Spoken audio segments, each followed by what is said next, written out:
So you want to be a better mommy and wife. Stick around because today I'm going to give you 6 tips on how to be a better mom and a better wife by seeking transformation from the inside out. Stay tuned.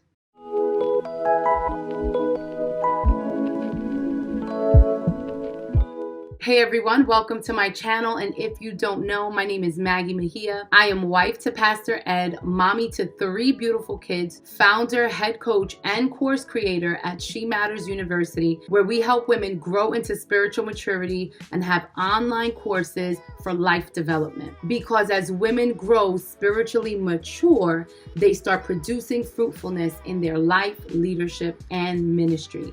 So if you stop by this video today, it's because you want to know how you can be a better wife and mom and serve your family to the best of your capacity. So let's jump into it. Number one is I want you to know and understand the hurdles that are in your way.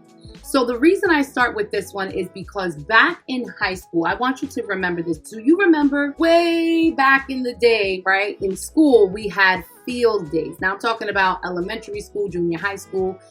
For high school, this is just track and field, right? And there was a part of the obstacle called hurdles. I was the one selected to jump hurdles during field day. And there was something that the coach said to me that always stuck with me. And that was, I want you to have fun, I want you to run fast, and I want you to jump long.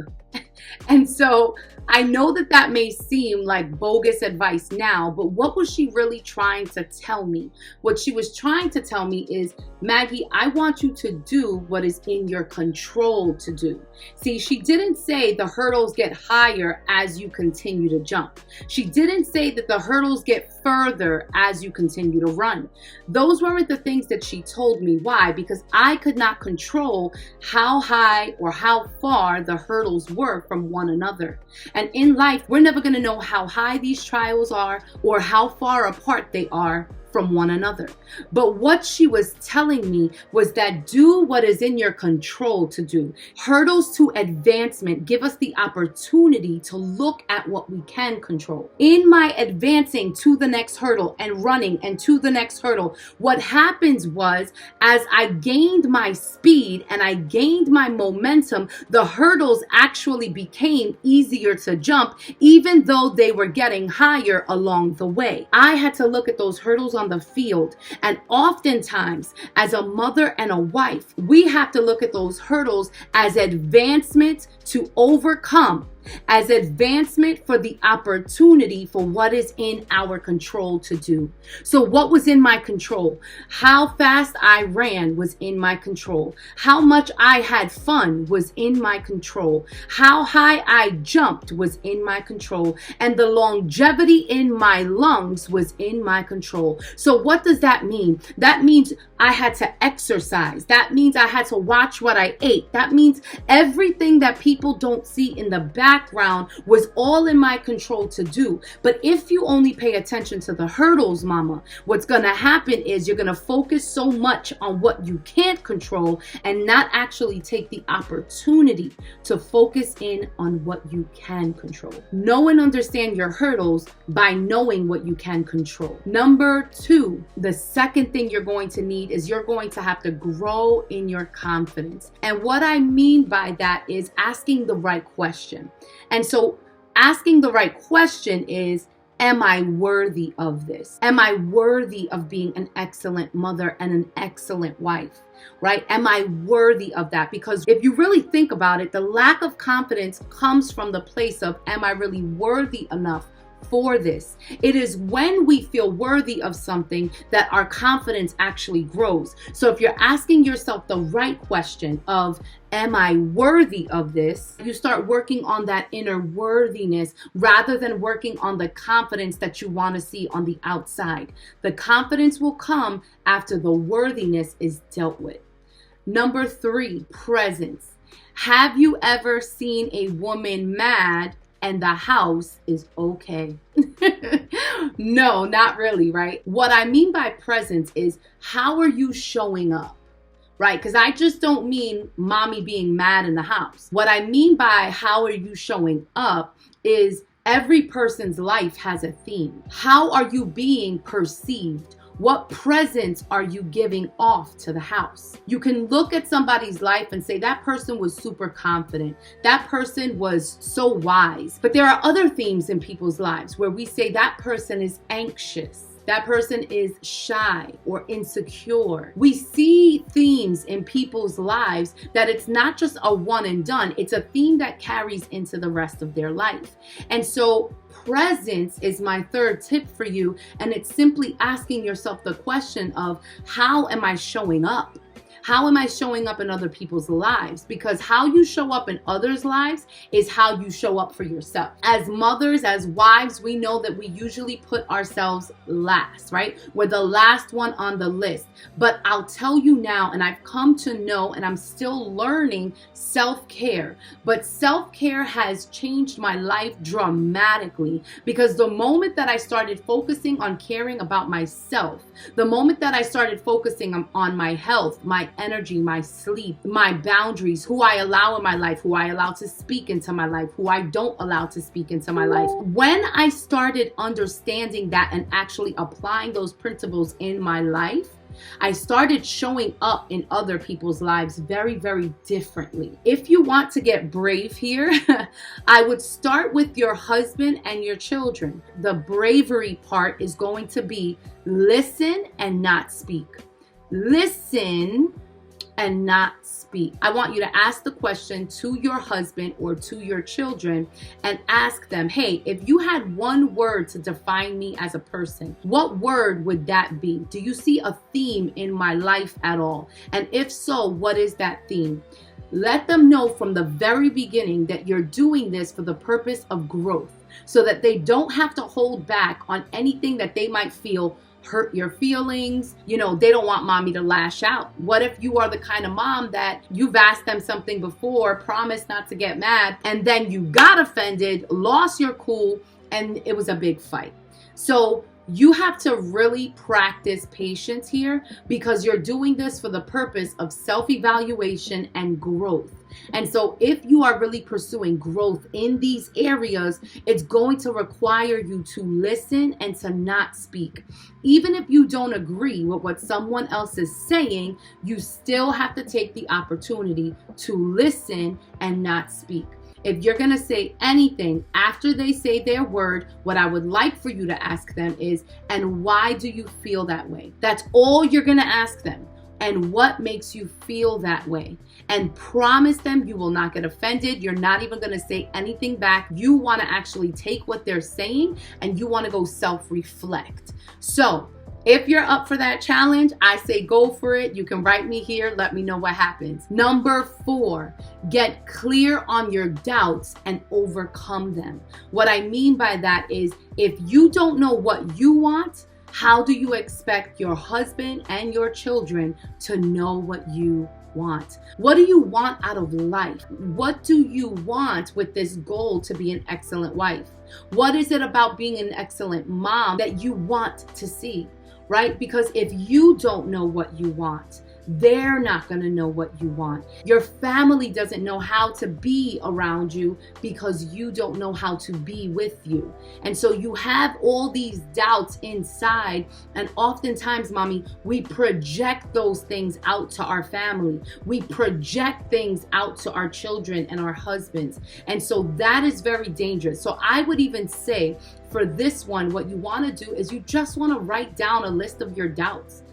Like literally on paper, so that you can see them. Grade yourself right now from a 1 to a 10. How do you feel you are as a wife? How do you feel you are as a mother? And then ask yourself the question, what small step can I take to move the needle over by 1 in the right direction? You see, a lot of times we get overwhelmed because we think that we have to go from 0 to 100. But when you start to realize that all you have to do is move the needle over 1, right? 1% every day in the right direction, and have that daily intentional focus, and you will see that you will start overcoming your doubts. But you're never going to be able to overcome your doubts if you yourself don't see them in front of your face.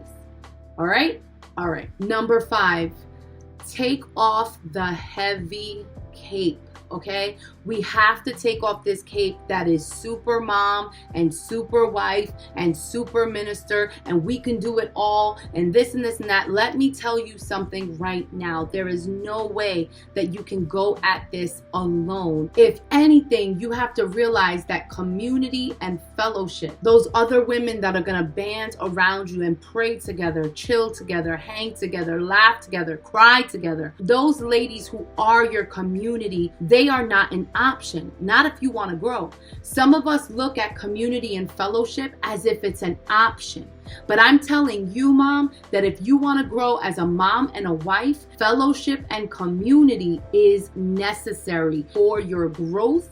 It's necessary for connection. It's necessary in order for you guys to sharpen one another. There are things that other women know that you don't, and that's okay. And there's a lot of yourself. Find your sense of purpose in being a mom and wife. And as you are building community, this now gives you the opportunity to give other women what you have. Find your sense of purpose within that community. You're not a bystander, and you're not somebody who's going to come into a circle to not give, right? So you want to both serve and receive, serve and receive. I promise you that community is not an option.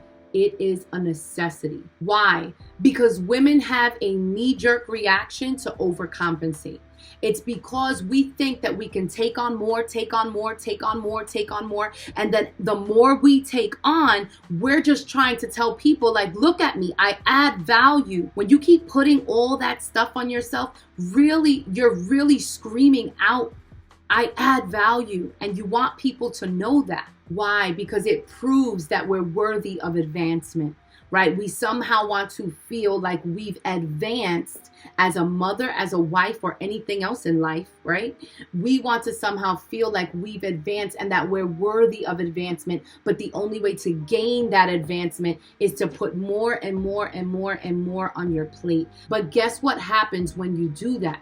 What happens is you put more on yourself, and then the more you put on yourself actually equals more responsibility. That more responsibility then starts to equate more pressure, and that pressure leads you to nothing but exhaustion, and then you want to quit.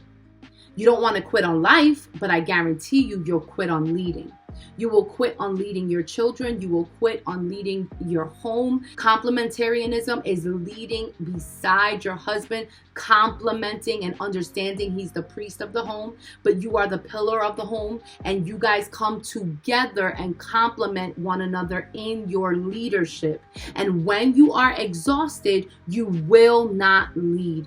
You will quit. So what is this going to require of you? It's going to have to require that you stop trying to prove yourself and prove your worth, and then shift that mindset to scaling and multiplying your efforts by being in community with other mothers that can actually give you advice, that can actually babysit when you want to go out with your husband, right? You're multiplying your efforts together. You're a community. So let's stop the competition and start the collaboration. So no more competing, ladies. And last but not least, number 6 is to know your biases. And what I mean by that is that you need to understand your biases by understanding what beliefs and assumptions you already have, right? Because there were things that you and I both grew up with, rules in the house that you grew up with, mindsets that you adopted from your parents, your peers, your teachers, just your upbringing in general, that no longer work for you, your life, your children, your family, no one. It just doesn't work for you guys. It's actually self-defeating, right? I'll give you some of mine. Some of mine were I thought for other people. Another rule I grew up with and a mindset that I developed was what happens in this house stays in this house. And that couldn't be further from the truth, because when you live in that type of secrecy, not only is that coming from a place of pride, because you don't want people to know your stuff, because it's really going to produce shame, right? Because pride really comes, there's this pride and shame kind of like fight in your heart. But keeping a house to themselves, not letting anybody from the outside in or the inside out as far as what is going on in the house, that it stunts your growth, it massages the ego, it keeps you in a bad state of mind, right? Actually doesn't allow you to live a life of integrity, because if something's happening in the house that is not supposed to be known outside of the house, you find yourself lying. It's total chaos. It's total chaos. And if you don't start to understand your own assumptions and your own beliefs and your own biases, then you're never going to be able to grow outside of them. I emotionally reason, meaning that if I feel a certain way, then that's the way things are. Just because you feel insecure doesn't mean your husband is the one making you insecure, right? Just because you feel like some days you're a bad mom or a bad wife, or there's so much that you can do better, does not mean it's true. But you have to start understanding what mindsets do you have that no longer work for you or your family. So when you take these 6 mindset shifts, not only are you more aware of how you think, but you're also going to be aware of what needs to be done. So let's go over those mindsets again one more time. Number 1, you want to know and understand your hurdles. Number 2, you want to grow in confidence by growing in worthiness, right? Inwardly. Number 3 is presence, right? How are you showing up in people's lives? Number 4, getting clear on your doubt to overcome them, right? What do I want? Writing down on a piece of paper simply, what do I want when it comes to being a mother and a wife, and having a very clear answer to that question. Number 5, take the heavy cape off, start building community, and allow iron to sharpen iron. Not only will you find that collabing with other women will destroy the competition between everybody, but it will also give you a sense of purpose because you are pouring back into people. And then number 6 is to know your biases. You want to be able to understand your assumptions, understand your beliefs, and what is no longer working for your life. So what were the mindsets that you developed that are no longer working for you now? So if you like this video and want to see more just like it, go ahead and like this video, hit the notifications button, and subscribe to the channel. I'll be coming to you every Thursday with a new video on life, leadership, and ministry. But for now, I want you to go out there, love hard, be present, and do what matters. Peace.